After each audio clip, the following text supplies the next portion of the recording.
Hero, heroine 2 பேருமே வந்து ரொம்ப சின்சியரா வந்து காலேஜ் படிக்கும்போது லவ் பண்ணிட்டு இருக்காங்க. அன்னைக்குன்னு பார்த்து நம்மளோட ஹீரோயினோட அப்பா, அம்மாக்கு ஆனிவர்சரி வருது. அத செலிப்ரேட் பண்ற விதமா அவங்க எல்லாரும் ரெஸ்டாரண்ட்ல போய் சாப்பிட்டுட்டு இருக்காங்க. அப்ப வந்து ஹீரோயினோட தங்கச்சிக்காரி சொல்றா, "அப்பா உங்களோட லவ் ஸ்டோரிய பத்தி சொல்லுங்க" அப்படின்னு சொல்லிட்டு.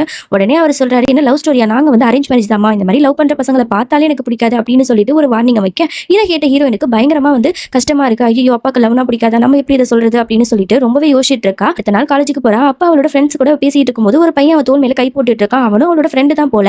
உடனே இவனுக்கு கோவம் வந்தது ஹீரோக்கு. உடனே கண்ணா பின்னான்னு போட்டு அடிக்கிறான். "எப்புட்றா என் காதலி மேல நீ கைய வைப்ப?" அப்படின்னு சொல்லிட்டு. அது பிரச்சனையாயி பிரின்சிபால் வரைக்கும் போயிடுது. உடனே பிரின்சிபால் வந்து திட்டுறாரு. உனக்கு எவ்வளவு தைரியம் இருந்தா நீ இந்த மாரி பண்ணுவ? உன்ன வந்து சஸ்பெண்ட் பண்றேன்" அப்படின்னு சொல்லிட்டு ஒரு 1 வீக்குக்கு வந்து இந்த மாதிரி சொல்லிடுறாரு. ஹீரோயின் வீட்ல இருக்கும்போது திடீர்னு அப்பாக்காரர் சொல்றாரு, "இந்த பாரும்மா எனக்கு வயசாயிட்டே போகுது. அதனால உனக்கு ஒரு கல்யாணம் பண்ணி பார்க்கணும்னு ஆசையா இருக்கு. இன்னைக்கு என்னோட ஃப்ரெண்டோட ஃபேமிலி வராங்க.